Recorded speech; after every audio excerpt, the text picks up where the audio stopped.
sobre o Flamengo, que não conseguiu bater a meta para a Libertadores da América e vai precisar, para não fechar o ano no prejuízo, estabelecer uma campanha melhor na Copa do Brasil. Só para vocês entenderem, todos os clubes de futebol no Brasil, no início da temporada, fazem uma projeção daquelas metas esportivas, até onde eles imaginam que precisam chegar. No Campeonato Carioca, a ideia era chegar até a final, o Flamengo foi campeão, mas vale a lembrança de que, como não há um prêmio pelo título, não muda muita coisa você ser finalista ou ser campeão do Campeonato Carioca. Já em relação às Copas, o objetivo era chegar às semifinais. Tanto na Copa do Brasil quanto na Libertadores, o Flamengo consegue bater a meta na Copa do Brasil, enfrenta o Corinthians a partir da próxima semana, na semifinal do torneio. Na Libertadores, a queda para o Peñarol fez com que o Flamengo ficasse em defasagem na Libertadores. E aí, a perda é considerável. Somente com o prêmio pela chegada à semifinal, o Flamengo já deixa de faturar 12 milhões e meio de reais. A gente pode somar pelo menos mais 4 milhões de reais de renda líquida, imaginando um jogo de semifinal com o Maracanã absolutamente abarrotado. A última meta do Flamengo para a temporada de 2024 é um vice-campeonato brasileiro, algo que hoje também parece complicado. O Flamengo é o quarto colocado, mas tem uma diferença de 8 pontos em relação ao Palmeiras. É bem verdade que o Flamengo tem um jogo a menos do que o Verdão, confronto contra o Internacional no Beira-Rio. Só para completar, para suprir, para compensar essa eliminação precoce na Libertadores, o Flamengo vai precisar vencer o Corinthians e chegar à final da Copa do Brasil. Dessa maneira, há uma possibilidade real de as contas baterem. Senão, o Flamengo vai precisar aumentar o valor em outras receitas, como, por exemplo, na venda de atletas. Pessoal, vamos para as informações. É o seguinte, ontem eu recebi um comunicado dizendo o seguinte: mudança de data do lançamento da campanha de Rodrigo Dunche. Caros rubro-negros, gostaríamos de informar que, devido a ajuste na organização, o lançamento oficial da campanha de Rodrigo Dunche foi adiado para o dia 14 de outubro. Estava previsto para o dia 30, ou seja, essa segunda-feira. Sabemos da expectativa de todos para este importante encontro e queremos garantir que seja um evento à altura das grandes conquistas do Flamengo. Por isso, contamos ainda mais com a presença de todos para esse momento decisivo, que nos ajudará a seguir o caminho de continuar campeão em tudo. Agradecemos a compreensão e esperamos vocês no dia 14 de outubro para discutir as propostas que manterão o Flamengo no topo. Vamos juntos construir um futuro vitorioso para o nosso clube. Gente, eu procurei Rodrigo Dunche para saber se de fato procedia essa alteração de data e ele me respondeu que sim, não é hora de fazer evento eleitoral, é hora de trabalhar para mudar o cenário. Ou seja, está na cara que a data de lançamento foi alterada por conta da eliminação na Libertadores da América.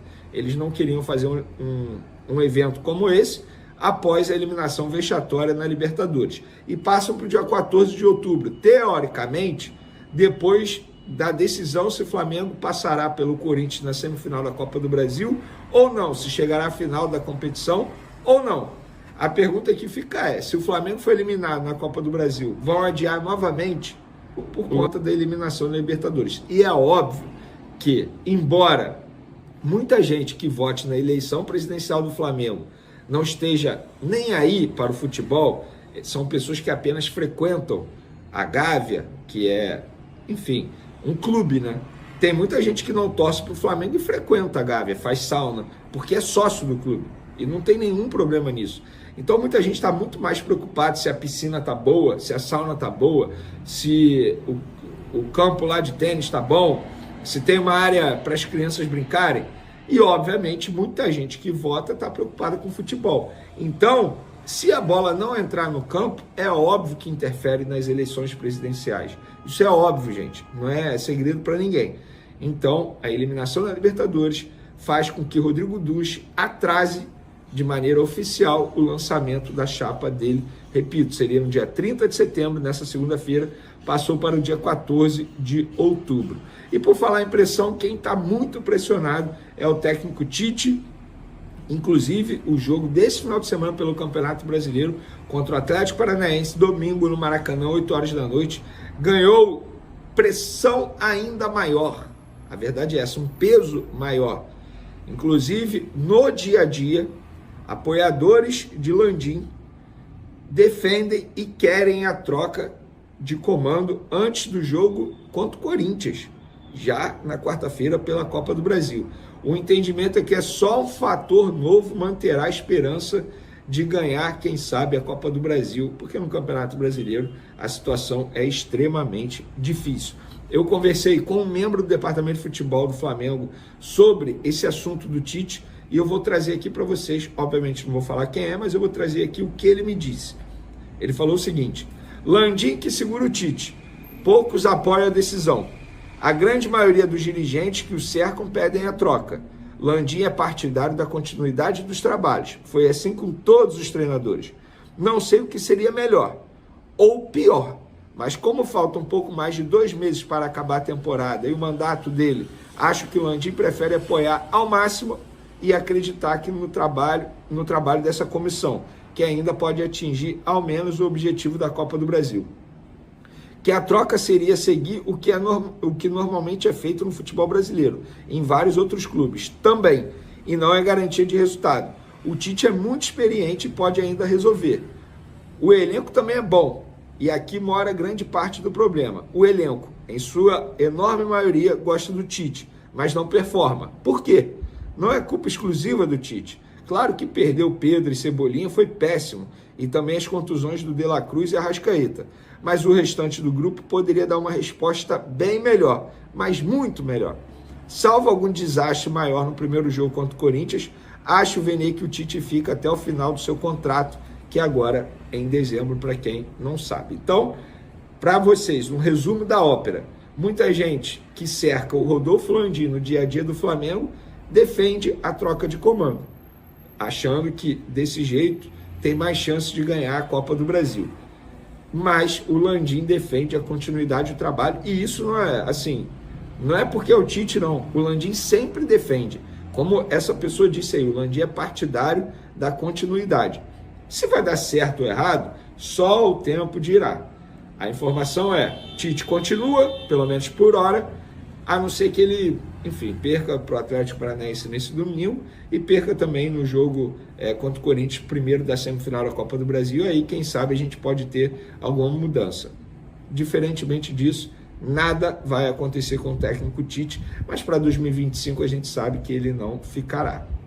Falando um pouco de campo e bola, a boa notícia é que Michael voltou a treinar no campo ontem, sexta-feira, e está sendo preparado para retornar no jogo contra o Corinthians, o primeiro da semifinal da Copa do Brasil, que será no Maracanã. Uma baita notícia, né? Michael é um jogador extremamente importante, infelizmente sofreu uma grave lesão muscular no seu segundo jogo após o retorno dele ao Flamengo, mas está muito próximo de voltar e ficar à disposição da comissão técnica.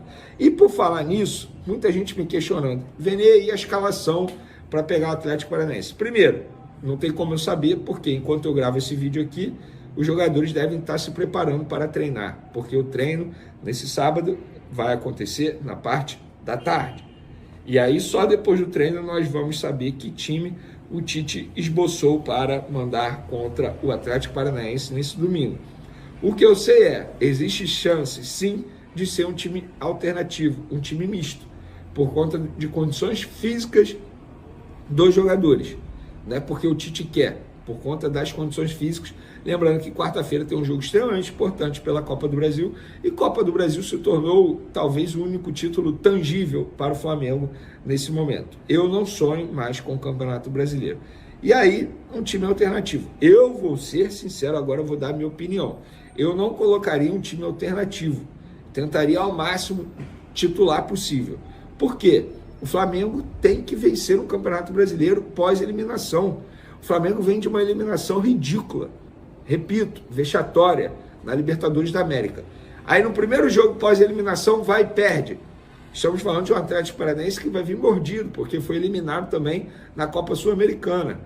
Então eles vão tentar dar o máximo no Campeonato Brasileiro para pelo menos pegar um G6 ali, quem sabe, uma pré-Libertadores. Não é um jogo fácil, embora seja no Maracanã, repito, e o técnico Tite está muito pressionado. No próximo vídeo, nós falaremos qual escalação o Tite vai mandar contra o Atlético Paranaense. Olá, pessoal! Mais um vídeo no canal Vene Casagrande. Eu prometi ou projetei? Depende da visão de quem. Na visão do Tite, eu projetei. Na minha visão, eu prometi. No vídeo anterior, falei para vocês que ia trazer um novo vídeo com o time do Flamengo que vai encarar o Atlético Paranaense após o treino desse sábado, que foi no período da tarde. E o treino acabou e nós apuramos o time que vai a campo para esse jogo extremamente importante contra o Atlético Paranaense pelo Campeonato Brasileiro nesse domingo, 8 horas da noite. Mas, pelo visto, na visão do Tite e da sua comissão técnica, esse jogo não é tão importante assim, sabe por quê? Será um time quase todo reserva. Na verdade, apenas 2 jogadores titulares. Um deles é o goleiro, até aí tudo bem, até porque na Copa do Brasil será o Matheus Cunha, né? Porque o Tite tem esse combinado com o Matheus Cunha. E o outro jogador do meio de campo, já vou contar para vocês que time é esse. Vou dar um spoiler, Gabigol será titular contra o Atlético Paranaense. Então a gente vai trazer essas informações no vídeo de agora, mas antes eu gostaria de pedir para você se inscrever no canal, dar o like no vídeo, ativar a notificação e compartilhar o vídeo com os amigos, com as amigas. É porque eu estava assistindo ao jogo do Palmeiras crescer cada vez mais. Eu demorei a trazer esse vídeo porque eu estava assistindo ao jogo do Palmeiras, tá acabando, 2-1 Palmeiras ganhando, ou seja, um péssimo resultado para o Flamengo, que ainda sonha com o título do Campeonato Brasileiro, mas acho que vai ficar apenas no sonho, e também um resultado ruim, querendo ou não, para o Botafogo, que está na liderança. O Botafogo joga daqui a pouco diante do Grêmio. É um jogo importante no domingo para o Flamengo, repito, mas o Tite, pelo visto, não enxerga assim, porque será um time bem reserva. Mas antes de falar da escalação, eu quero trazer o dia do Flamengo fora das 4 linhas. Sabe o que aconteceu? A Gávea estava lotada, sabe? Porque os candidatos fazendo campanha eleitoral. E por lá estava Rodolfo Landim. Ele anda bem sumido ultimamente, né? Claro, o Flamengo não está tendo sucesso dentro de campo. O que acontece? Ele some. Pois é, mas ele estava lá na Gávea ajudando o seu candidato da situação, Rodrigo Dusch. Eu acho que o Rodrigo Dusch está certo. O Rodrigo Dusch atualmente é VP geral e VP jurídico.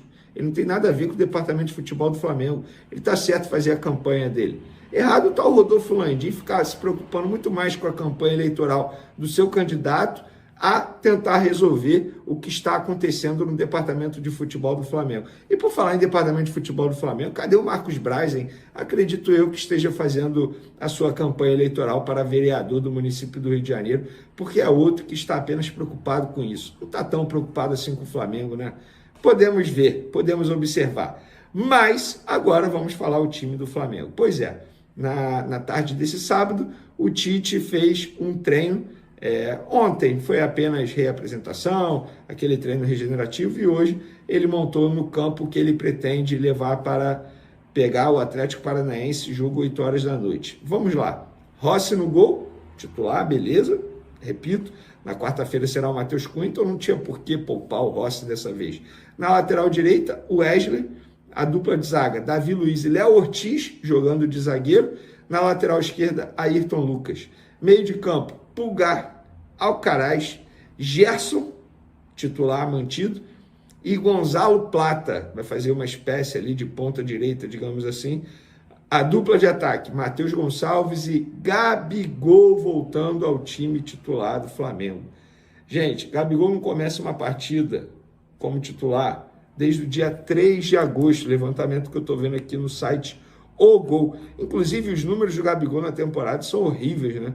27 jogos, apenas 4 gols feitos. Ele nem tem tantos minutos assim jogados, apenas 781 minutos jogados.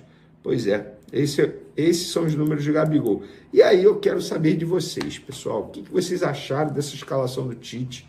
O Tite está certo em poupar. Lembrando que quarta-feira o Flamengo encara o Corinthians pelo jogo de ida da semifinal da Copa do Brasil, jogo no Maracanã. Inclusive, alô CBF, vamos aí confirmar o horário do jogo. É produto de vocês. É uma falta de respeito com o torcedor que quer se programar para poder ir ao jogo. Falta de respeito com todo mundo, na verdade, né? A CBF não valoriza o próprio produto. Mas, enfim, torcedor rubro-negro, o que você achou dessa escalação?